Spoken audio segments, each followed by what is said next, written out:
शादी के 1 साल बाद मनीष और राधा शहर की भीड़ भाड़ से दूर गांव की शांत जगह पर बस जाने का सोचते हैं और दोनों मनीष के गांव पहुंचते हैं।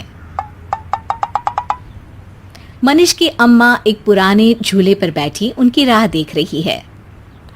अरे कब से तुम्हारी राह देख रही थी मेरे लाल, आ ही गया तू बहू को लेकर। दोनों अम्मा के पांव छूते हैं। अरे जीते रहो बेटा, जीते रहो। अम्मा, यह है राधा, आपकी बहू। नमस्ते माँ जी। अम्मा राधा को ताना देते हुए कहती है, सर पे हाथ तो मैं रख दूंगी, पर पल्लू तो तुमको ही रखना पड़ेगा ना बेटा। अरे अम्मा, क्या तुम भी, शहर में कहाँ ये सब किया जाता है। अरे ठीक है, पर बेटा ये सब इतना सारा सामान क्या है? पूरे शहर का कूड़ा तो नहीं ले आए ना अपनी बूढ़ी अम्मा के इस छोटे से घर में? अरे नहीं माँ जी, ये कूड़ा नहीं है, ये सब तो ज़रूरत का सामान है। Mixer, washing machine, fridge, cooler, ये सब शहर से मेरे पिताजी ने भेजा है। अरे तो ये शहर नहीं है और ना ही ये तुम्हारा घर है। यहाँ ये मिक्सर नहीं इस्तेमाल होगा। मसालों का असली स्वाद तो सीले में पिसने के बाद ही आता है। अरे अम्मा छोड़ो ना ये सब, चलो खाना खा लेते हैं। अरे हाँ, मैं तो भूल ही गई, आज मैंने ना तेरी पसंद का खाना बनाया है। वहीं राधा आंगन में लगे अम्मा के झूले पर झूल रही है। झूले पर झूलकर उसे बहुत अच्छा लगता है। वो खुश होकर मनीष को ये बात बताने अंदर आती है और देखती है कि मनीष उंगलियां चाट कर खाना खा रहा है। वाह माँ, तुम्हारे हाथ में जो स्वाद है, वाह वाह वाह, कढ़ाई चाट जाने का मन करता है। राधा तो ऐसा खाना बना ही नहीं सकती। राधा को मनीष की ये बात अच्छी नहीं लगती और वो उदास हो जाती है। सब तुम्हारे लिए है, खाओ बेटा खाओ। माँ, तुम ये बचा हुआ खाना फ्रिज में रख सकती हो, वो खराब नहीं होगा। अम्मा फ्रिज की ये खूबी सुनकर खुश हो जाती है और खाने के बर्तन फ्रिज में रख देती है।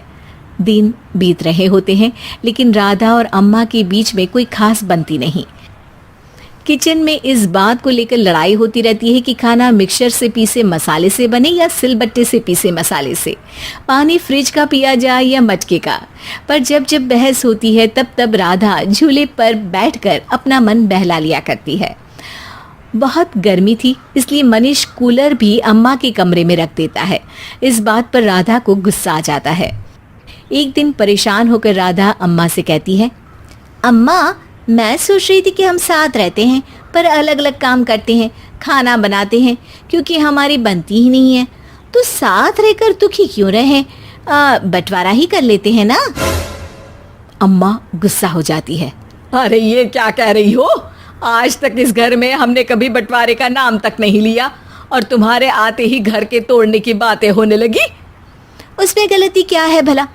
ना ही आपको मेरी बात समझ आती है और ना मुझे आपकी सोच पसंद आती है। ये घर मेरा भी है और मुझे मेरा हिस्सा भी तो मिलना चाहिए ना। प्रॉपर्टी का नहीं तो कम से कम काम और सम्मान का ही हिस्सा, उसी का बंटवारा कर लेते हैं। अरे हाँ, रख ले तू अपना शहर का कबाड़ का सामान, मुझे नहीं चाहिए वो मशीन। इसी तरह कमरों के साथ साथ घर में रखी हर एक चीज का बंटवारा हो जाता है। राधा की लाई हुई हर चीज जैसे कि fridge, cooler, washing machine, sofa, ये सब राधा के हिस्से में आ जाते हैं और रसोई का झूला, सूखे मसाले, मटका, चटाई और पूजा, ये सब अम्मा के हिस्से में। कुछ वक्त बीत चुका है। अब राधा ने अपने तरीके से घर को सजा लिया है और अब वो और मनीष दोनों मॉडर्न लाइफस्टाइल से रहते हैं और अम्मा अपने पुश्तैनी बर्तन और झूले में अपना जीवन यापन कर रही है। दोनों को ही अपने अपने तरीकों पर बड़ा घमंड है। आज राधा मनीष की पसंदीदा सब्जी बनाती है। ये देखो मनीष, आज मैंने बिल्कुल वैसी ही सब्जी बनाई है जैसे तुम्हें पसंद है, खाकर बताओ कैसी बनी है। मनीष पहला निवाला खाता है। अरे इसमें कौन से मसाले डाले हैं तुमने? वही जो हम शहर के सुपरमार्केट से लाए थे, एक्सोटिक मसाले। पर न जाने क्यों सब्जी में वो स्वाद नहीं है जो पहले था। इन मसालों में ना वो खुशबू है ना वो स्वाद। दूसरी तरफ अम्मा अकेले बैठकर चूल्हे पर अपना खाना पका रही है। अरे ये दाल तो सुबह ही बनाई थी, ये इतनी जल्दी खराब कैसे हो गई? कुछ ज़्यादा ही गर्मी पड़ रही है शायद। बहू के फ्रिज में तो खाना खराब भी नहीं होता था। बंटवारा तो हो गया, पर अम्मा और राधा खुश रहने की जगह और परेशान रहने लगी। दोनों को ही एक दूसरे की कमी महसूस हो रही थी। राधा और मनीष को घर के पिसे मसालों की कमी खल रही है, वहीं अम्मा को भी अपनी ढलती उम्र के चलते जीवन में थोड़े नएपन की ज़रूरत महसूस हो रही है। अब राधा को अपनी गलती का एहसास हो जाता है। एक दिन वो चुपचाप अम्मा की रसोई से मसाले निकालने जाती है और अम्मा उसे देख लेती है, मगर कहती कुछ नहीं है। उसी रात अम्मा भी अपनी बनाई सब्जी राधा के फ्रिज में रखाती है ताकि खराब ना हो। अम्मा सुबह जागती है तो देखती है उनके कमरे में कूलर वापस आ गया है। वो बाहर निकल कर देखती है तो राधा झूले पर झूल रही होती है।